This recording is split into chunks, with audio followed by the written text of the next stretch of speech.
आजकल तो लोग पीर वलियों को ही लेके लड़ रहे हैं। ओए तुम साबिर पाक वाले हो, हम आलादत वाले हैं, वो गौस पाक वाले हैं, वो वारिस पाक वाले हैं, वो इनके वो उनके। यार क्या है, सब अल्लाह वाले ना, हम सबको मानते हैं, हम सबको मानने वाले हैं। मौलाना तहसीन जिलानी साहब के बयानात सुनने के लिए तहसीन जिलानी ऑफिशियल को सब्सक्राइब करें। हज़रत ख्वाजा गरीब नवाज़ रज़ी अल्लाह तआला अन्हु जब हिंदुस्तान में आए थे नए नए, तो आपने झोपड़ी लगाई थी। झोपड़ी लगा के वहाँ पर रहते थे, तो राजा पृथ्वीराज के सिपाही आके और कहने लगे कि आप यहाँ से उठ के चले जाइए, आप यहाँ नहीं रह सकते। हुजूर ख्वाजा गरीब नवाज़ रज़ी अल्लाह तआला अन्हु ने फरमाया कि हम लोग यहाँ से क्यों चले जाएं, हम तो यहाँ से जाने वाले नहीं हैं। बहस व मुबाहिसा हुआ तो हुजूर ख्वाजा गरीब नवाज़ रज़ी अल्लाह तआला अन्हु से जब वो लोग तेज़ी के साथ बात करने लगे, तो हुजूर ख्वाजा गरीब नवाज़ को भी जलाल आ गया। जलाल आया तो हुजूर ख्वाजा गरीब नवाज़ को जब जलाल आया तो सिपाही भाग गए। राजा पृथ्वीराज को बताया जाके, राजा पृथ्वीराज ने प्रतिबंध लगा दिया कि कोई भी उनके खादिम उनके साथी आए तो उन्हें मना कर दो कि पानी का कतरा भी नहीं दिया जाएगा। जब वो लोग पानी नहीं पिएंगे तो भाग जाएंगे, और उन्हें हल्के में भी मत लेना क्योंकि वो बहुत बड़े जादूगर हैं। राजा पृथ्वीराज ने कहा कि वो फ़कीर बाबा जो है बड़ा जादूगर है। हुजूर ख्वाजा गरीब नवाज़ को जादूगर बता दिया और कहा ना सागर से इनको पानी का कतरा भी ना मिले। तो सिपाहियों ने कहा ठीक है। ख्वाजा गरीब नवाज़ के जब साथी पानी भरने के लिए आए तो इन्होंने मना कर दिया। हुजूर ख्वाजा गरीब नवाज़ रज़ी अल्लाह तआला अन्हु को जलाल आया और अपने खादिम से कहने लगे जाओ, बख्तियार काकी रहमतुल्लाह अलैह से कहने लगे जाओ बख्तियार पानी लेके आओ, अना सागर जाओ। हज़रत बख्तियार काकी आए, आने के बाद सिपाहियों से कहने लगे पानी भरने दो। तो सिपाही कहने लगे देखो आखिरी बार ये हुक्म है राजा पृथ्वीराज का, आखिरी बार पानी भर लो, उसके बाद यहाँ पर पानी के लिए मत आना, पानी यहाँ से नहीं ले जा सकते। उन्होंने कहा ठीक है। उन्होंने पानी भरा, कटोरा भरा, और जैसे ही चलने लगे तो क्या देखते हैं कि जितना पानी था पूरा अना सागर उसी कटोरे में समा गया और पूरा तालाब सूख गया। जब राजा पृथ्वीराज के सिपाहियों ने ये कारनामा देखा कि पूरा का पूरा तालाब सूख गया, तो राजा पृथ्वीराज तक बात गई। राजा पृथ्वीराज ने कहा कि तुम उसे हल्के में मत लेना, वो बहुत बड़ा जादूगर है। हुजूर ख्वाजा गरीब नवाज़ को जादूगर बता दिया। यहाँ तक कि ये वाली खबर पूरे शहर में दौड़ गई। पूरे शहर वालों को मालूम चल गया कि फ़कीर बाबा आए हुए हैं। उन्होंने पानी में गया तो पूरा का पूरा पानी उनके कटोरे में समा गया। हज़रत ख्वाजा गरीब नवाज़ को इधर पता चला। राजा पृथ्वीराज ने और भी लोगों को बुलाया, मशवरा किया कि आखिर करें तो करें क्या, ये फ़कीर बाबा ने तो परेशान करके रख दिया है। तो उन लोगों ने मशवरा दिया कि तुम्हारी खैर इसी में है राजा पृथ्वीराज, तुम जाके उनसे माफ़ी मांग लो, उनसे माफ़ी मांगोगे माफ़ कर देंगे और बात फाइनल हो जाएगी, और जैसे रह रहे थे वैसे ही फिर से रहने लगोगे तुम लोग। अगर तो कहा ठीक है, अगर ऐसी बात है तो हम लोग चल के माफ़ी मांग लेंगे। इधर ख्वाजा गरीब नवाज़ को इल्म हो गया, पता चल गया कि ये लोग सुधर गए। हुजूर ख्वाजा गरीब नवाज़ ने अपने खादिम को बुलाया, कहा बेटे बख्तियार इधर आओ, ये कटोरा जैसे तुम लाए थे ना वैसे ही लौट दो जाके। हुजूर ख्वाजा बख्तियार काकी आए और अना सागर में कटोरे को लौट दिया। वापस जब कटोरा अना सागर में पलटा तो जैसे कि सब पानी सूख गया था ना, कटोरा पलटने के बाद कटोरा जैसे ही पलटा तो पूरा का पूरा वो तालाब भर गया पानी से, और फिर आप वापस चले आए। तो इधर सिपाही कहने लगे ये तो बहुत बड़ा जादूगर है। राजा पृथ्वीराज भी कहने लगा बहुत बड़ा जादूगर है, अब जादू को जादू ही काटेगा। बड़े बड़े जादूगरों को बुलाया गया।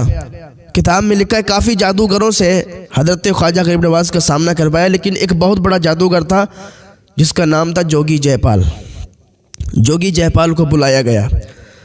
राजा पृथ्वीराज के आया तो राजा पृथ्वीराज ने कहा देखो भाई, एक फ़कीर बाबा आया हुआ है, बड़ा परेशान करके रखा है भाई, हमारे बगाने से भागता नहीं है, कभी तो पानी को अपने कटोरे में समावा लेता है, कभी तो कुछ कर देता है, कभी तो कुछ कर देता है, कभी ऊँट बैठ जाए तो वो उठते नहीं हैं। ये क्या मामला है भाई? राजा पृथ्वीराज ने इतना कहा तो जयपाल जोगी ने कहा कि सुनो राजा साहब, मैं बहुत बड़ा जादूगर हूँ, आज तक मेरे जादू के सामने कोई टिका नहीं है, आप क्यों परेशान खामा परेशान हो रहे हैं? आपने मुझे बुला लिया तो सब बात ख़त्म हो गई ना। इतने बड़े जादूगर को आपने बुला लिया है, आपके सामने मौजूद हूँ, कोई इशू नहीं है, कोई बात ही नहीं, कोई प्रॉब्लम आने वाली नहीं है। तो राजा पृथ्वीराज ने कहा ठीक है, अगर ऐसी बात है तो कहता इतना कॉन्फिडेंस से कि तो ठीक है करो सामना फिर। तो जोगी जयपाल ने जो है कहा कि देखो, राजा पृथ्वीराज से कहा कि सुनो, हम ऐसे ऐसे जादू करके दिखाएंगे ना, ऐसे ऐसे कारनामे करके दिखाएंगे कि फ़कीर बाबा भागने पर मजबूर हो जाएगा, उसके सिपाही भाग जाएंगे। कहा अच्छा तुम ऐसा क्या करोगे? कहा हम ऐसा करेंगे, हम तमाम सांप अजदहे बनाएंगे, अपने जादू के बलबूते पर अजदहों को तैयार करेंगे, सांपों को तैयार करेंगे, चारों तरफ से सांप फ़कीर बाबा के पास जाएंगे, उनके साथियों को और उनको डस लेंगे, डंक मार देंगे, यहाँ तक कि वो मर जाएंगे।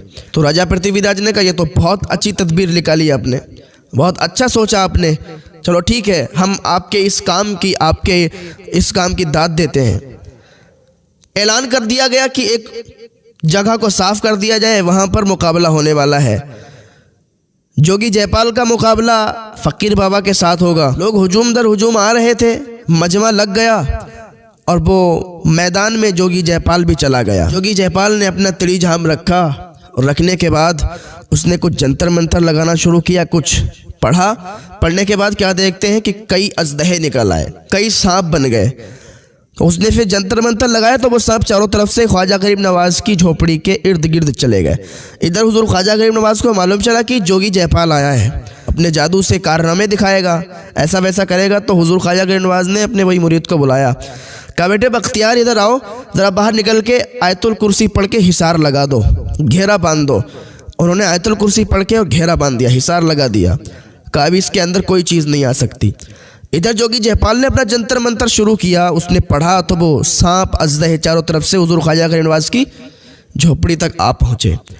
लेकिन जैसे ही अंदर घुसना चाह रहे तो क्या देखा, वहाँ पर हिसार लगा हुआ है।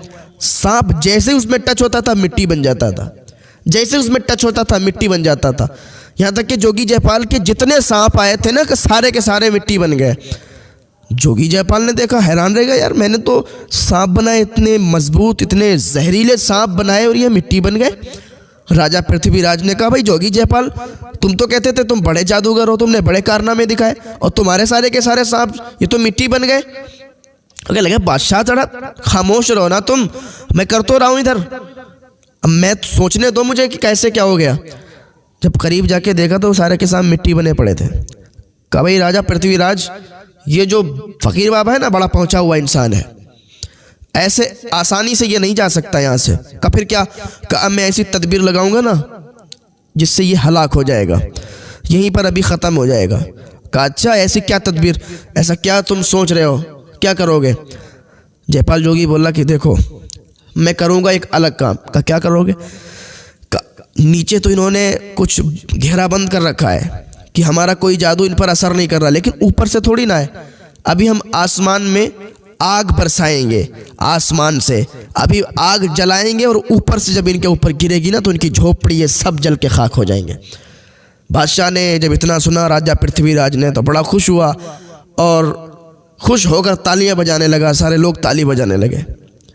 इधर इसने कुछ जंतर मंतर पढ़ना शुरू किया और पढ़ने के बाद क्या देखता है कि आग नमूदार हुई, आग जलने लगी। हुजूर ख्वाजा गरीब नवाज की झोपड़ी के ऊपर जब आग पहुंची तो क्या देखता है कि चारों तरफ आग लग गई। झोपड़ी के बाहर आग चीज़ों को जला रही थी, झोपड़ी पर आग नहीं लगी। हुजूर ख्वाजा गरीब नवाज जहाँ बैठे थे ना, किसी को कोई तकलीफ नहीं, अंदर आग गई ही नहीं। यह हुजूर ख्वाजा गरीब नवाज की करामत है। हुजूर ख्वाजा गरीब नवाज अंदर बैठे, आपके मुरीद अंदर बैठे और ये जोगी जयपाल बाहर से कारनामा दिखा रहा है। लोग देखकर हैरान हो गए कि आखिर ये फ़कीर बाबा की झोपड़ी क्यों नहीं जल रही, फ़कीर बाबा के साथी क्यों नहीं जल रहे। ये तो जादूगर तो कहता था कि बहुत बड़ी आग निकालूंगा, ऊपर से आग बरसाऊंगा, झोपड़ी भी जल जाएगी, ऐसा हो जाएगा वैसा कोई जादूगर है। राजा पृथ्वीराज कहने लगा भाई तुम तो बड़े दावे कर रहे थे, आग लगाऊंगा, ऊपर से गिराऊंगा, अभी झोपड़ी जलेगी, है होगा वो होगा, अब तो कुछ भी नहीं हो रहा। उसने कहा यार मुझे खुद समझ में नहीं आ रहा है, तो फ़कीर बाबा बड़ा पहुंचा हुआ इंसान है, कहा अब तुम क्या करोगे? उसने राजा पृथ्वीराज से कहा यार थोड़ा सब्र करो, मुझे करने दो और मैं तदबीरें निकालूंगा। कहा अब तुम क्या करोगे? तुमने दो काम तो ऐसे किए हैं कि जिसमें तुम फेल हो गए। तुमने वादा किया था, तुमने तो बड़े कॉन्फिडेंस से कहा था कि हम ऐसा कर देंगे। कहा यार सुनो तो, अभी मेरे पास बहुत जादू है। कहा अब बताओ क्या करोगे? उसने अंदर से एक खाल निकाली, खाल को बिछाया और बिछाने के बाद उस खाल पे बैठ गया। कहा देखो अब मैं क्या करता हूँ। हुजूर ख्वाजा गरीब नवाज इधर बैठे हुए हैं, अल्लाह वाले होते हैं ना, इन्हें अल्लाह की जानिब से मदद मिला करती है। ये जो कह देते हैं वो हो जाता है। इधर ख्वाजा गरीब नवाज भी बैठे हैं, इन्होंने कुछ किया नहीं अभी। अब क्या करता है जयपाल जादूगर, उसने एक खाल को बिछाया, खाल को बिछाने के बाद उस पर बैठ गया, और जब बैठा जंतर मंतर लगाए, क्या देखता है हवा में उड़ने लगा। जब हवा में उड़ने लगा तो लोग ताली बजाने लगे, राजा पृथ्वीराज भी ताली बजाने लगा। इधर ख्वाजा गरीब नवाज के मुरीदों ने कहा हुजूर वो तो हवा में उड़ने लगा। हुजूर ख्वाजा गरीब नवाज ने फरमाया हवा में उड़ रहा है? कहा अच्छा, आपकी जूतियां मुबारक रखी हुई थी, लकड़ी की जूती कितनी मजबूत होती है आप समझ सकते हो, किसी एक के पड़ जाए ना तो चांद गंजी हो जाएगी। लकड़ी की जूतियां थी हुजूर ख्वाजा गरीब नवाज की जूतियां, आपने उनको उठाया, उठाने के बाद हवा में उड़ाया, वो जूतियां हवा में उड़ने लगी। जहाँ पर जादूगर जयपाल जोगी उड़ रहा था ना, वहीं पर वो जूतियां पहुँच गईं और उसकी चांद पर पड़ने लगी, उसके सर पर वो जूतियां मारना शुरू कर देती हैं। जो ही जूती लगती है वो हुजूर ख्वाजा गरीब नवाज को याद करता है, हुजूर माफ़ फरमाइए, फ़कीर बाबा मुझे माफ़ फरमा दीजिए, मेरी गलती हुई, अब मैं कोई जादू नहीं दिखाऊंगा, मुझे माफ़ फरमा दो। हुजूर ख्वाजा गरीब नवाज फरमाते माफ़ कर दो, अभी तो बड़े बड़े जादू दिखा रहा था, आग को बरसा रहा था, सांपों को छोड़ रहा था, हवा में उड़ गया, अब माफ़ी किस चीज़ की? का हुजूर माफ़ कर दो वरना मर जाऊंगा, आपकी जूती है, मुझे मेरी जान ले लेंगी। तो हुजूर ख्वाजा गरीब नवाज ने फरमाया ठीक है, उसे माफ़ कर दिया। तो वो आके कदमों में गिर के कलमा पढ़ के मुसलमान हुआ। क्या लगा हुजूर आज से आपका दीवाना हूँ, आज से बस अपने साथ रख लीजिए। राजा पृथ्वीराज देख के ये बड़ा हैरान हो गया कि यार जिसको मैंने बुलाया था वही उसका हो गया। तो ये अल्लाह वाले होते हैं ना, ये अल्लाह वाले होते हैं, जिधर भी आँख उठा देते हैं और जिस पर भी नजर करम कर देते हैं वो इनका दीवाना हो जाया करता है। अल्लाह ताला की तरफ से इन्हें ये ताकत अता होती है, ये जो कहते हैं वो हो जाता है। तो अल्लाह की बारगाह में दुआ करें, नेक अमल किया करें, अल्लाह ताला हमें हिदायत की तौफीक अता फरमाए, अल्लाह हमें नेक अमल करने की तौफीक अता फरमाए। रमज़ान शरीफ का महीना चल रहा है, हमें तो नमाज़ें पढ़ने की भी फ़ुर्सत नहीं, हमें तो रोज़ा रखने की भी फ़ुर्सत नहीं, नेक अमल करने की भी फ़ुर्सत नहीं है। फिर हम कहते हैं हमारी दुआएं भी कबूल नहीं होती, हमारा कोई काम भी नहीं बनता। ये अल्लाह वाले हैं जो पूरी ज़िंदगी को अल्लाह के लिए सर्फ कर देते हैं, पूरी ज़िंदगी को अल्लाह के लिए लगा देते हैं। आज हम नमाज़ें नहीं पढ़ पा रहे हैं, हम मस्जिदों में आ नहीं पा रहे हैं। मस्जिदें तो हमने बना ली हैं, अगर कोई मस्जिद की तामीर होती है तो आदमी चंदा तो बड़ा आराम से दे देता है, लेकिन आबाद करना भी सीखो ना भाई। मस्जिद तो बना ली पल भर में, ईमान की हरारत वालों ने, मन अपना पुराना पापी है, बरसों पे नमाजी बन ना सका है। भाई यार नमाज पढ़ो आके ना, मस्जिद आपने बनाई आबाद करो।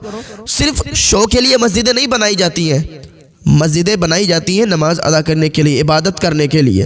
तो जिसलिए हमने ये मस्जिदें बनाई हैं उसको आबाद करो, आके तिलावतें करो, नमाज पढ़ो। अल्लाह ताला हमें नमाज पढ़ने की तौफीक अता फरमाए, अल्लाह ताला हमें वलियों से मोहब्बत करने की तौफीक अता फरमाए। ख्वाजा गरीब नवाज, साबिर पाक, वारिस देबा, मदार पाक, जितने वली हैं ना हम सबको मानते हैं। आजकल तो लोग पीर वलियों को ही लेके लड़ रहे हैं, ओए तुम साबिर पाक वाले हो, हम आलादत वाले हैं, वो गौस पाक वाले हैं, वो वारिस पाक वाले हैं, वो इनके हैं, वो उनके हैं। यार क्या है, सब अल्लाह वाले ना, हम सबको मानते हैं, हम सबको मानने वाले हैं, सब अल्लाह के वली हैं। ख्वाजा गरीब नवाज, साबिर पाक, वारिस देबा, आला हजरत, हम सबको मानने वाले हैं अल्हम्दुलिल्लाह। अल्लाह का शुक्र है कि नेक अमल करो, नमाजें पढ़ो। आजकल इबादत से बड़ी दूर है, रोज़ों से बड़ी दूर है, नमाजों से बड़ी दूर है, बस खुराफातों में लगे हुए हैं। कोई इस खुराफात में, कोई उसमें, कोई उसमें, कोई इसमें। जिस काम के लिए अल्लाह ने भेजा उसमें नहीं है। हाँ यार आ जाओ, ज़िंदगी बहुत कम है यार, कब मौत का फरिश्ता आ जाए और कब इस दुनिया से चले जाए। साथ में अगर कोई अमल नहीं होगा ना तो बड़ा पछतावा होगा, जाने के बाद रुसवाई होगी। जब हम जाएंगे हमारे पास अगर कुछ अमल होंगे ना नेक हमने किए होंगे तो हमें फिर खुशी होगी। और कब्र में जब मुस्तफ़ा का दीदार कराया जाएगा ना तो हुजूर को बड़े फ़क्र से चेहरा दिखाएंगे, हुजूर की ज़ियारत करेंगे। अब पास कुछ होगा नहीं, कोई अमल नहीं होगा तो ना हुजूर को कैसे चेहरा दिखाएंगे। अल्लाह की बारगाह में आ जाए यार, अल्लाह पाक हमें नेक अमल की तौफीक अता फरमाए।